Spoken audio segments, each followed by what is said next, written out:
Well, it's day 7 of the ultimate Challenger road trip, and yes, we're at another test track. But this is a test track with a difference. We're 5 floors above ground on the roof of the old Fiat Lingotto factory here in Turin.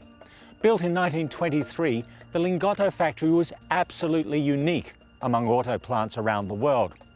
Raw materials came in through the door on the ground floor, and then as the cars were assembled, they travelled up a spiral path, finishing here on the roof, where they were driven around this test track before being shipped off to customers.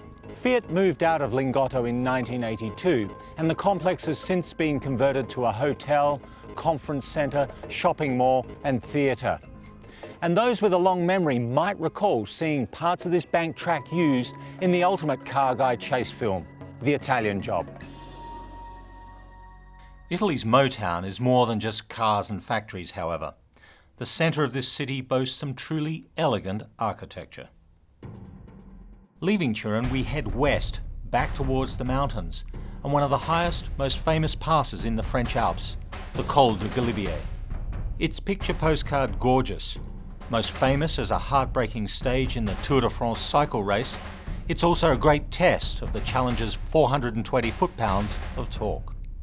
Well, here we are at the Col du Galibier, 8,600 feet up in the French Alps.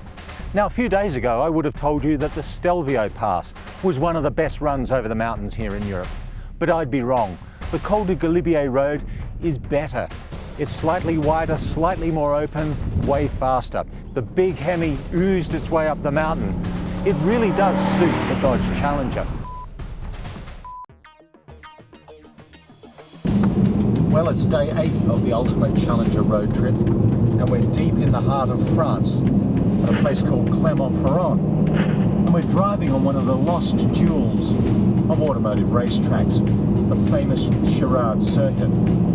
This 5-mile track was built around a couple of extinct volcanoes, and it hosted 4 French Grand Prix through to about 1972. It's a wonderful circuit. You can drive about 2/3 of the original track, which we're on now, the fast downhill section with all the turns in it.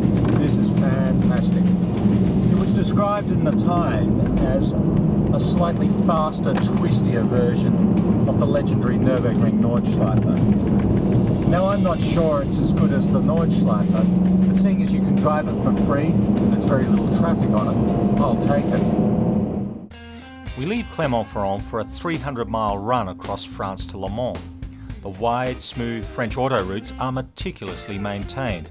They ought to be. The tolls for the trip total $77. They are also well policed, so just 5 miles an hour above the 80-mile-an-hour limit is all we dare. There are 3 great auto races every car guy should try and see at least once in his life. There's the Monaco Grand Prix through the streets of Monte Carlo. There's the Indy 500 at the Indianapolis Motor Speedway. And then there's this, the Le Mans 24-hour race. We're here at the legendary Sarthe circuit, an 8.5-mile blast that's mainly on public roads. There's some sections of the track inside behind the fence here that we can't drive, but there's an awful lot that we can. Here we are on Le Mans' legendary Mulsanne Straight. This straight is so long that before they put 2 chicanes in here, the race cars were reaching 250 miles an hour. It feels odd running between the guardrails, rumbling over the blue and yellow curbing, scuffing the tyre tracks still visible in the turns, while the locals hurry past in their Renaults and Peugeots on their way home from the supermarket or the office. A Chrysler first raced in the famous 24-hour race here in 1925. 3 years later, a pair of Chrysler 72s finished 3rd and 4th overall.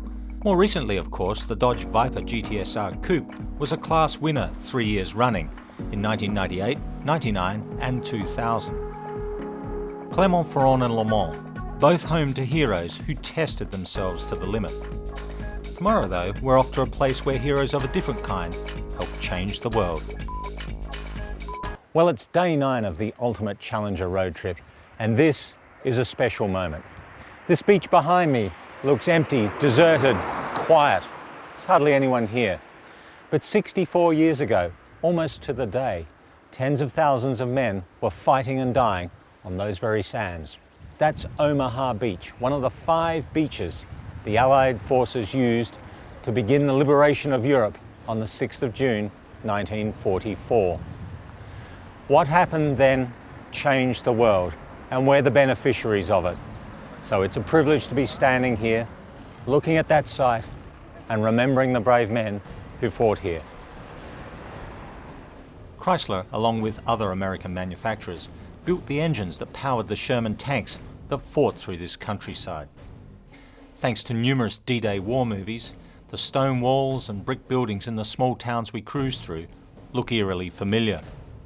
We half expect to see a turning turret and hear the clatter of tank treads as we make our way to Caen to catch the ferry to England.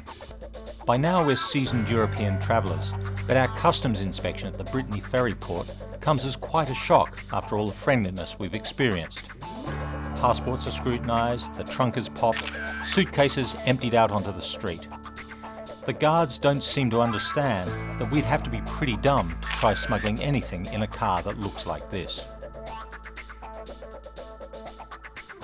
The ferry, the Mont Saint-Michel, has 10 decks, 4 of which are garage space for passenger cars, motorcycles and commercial vehicles. The 6-hour ferry ride is a welcome break.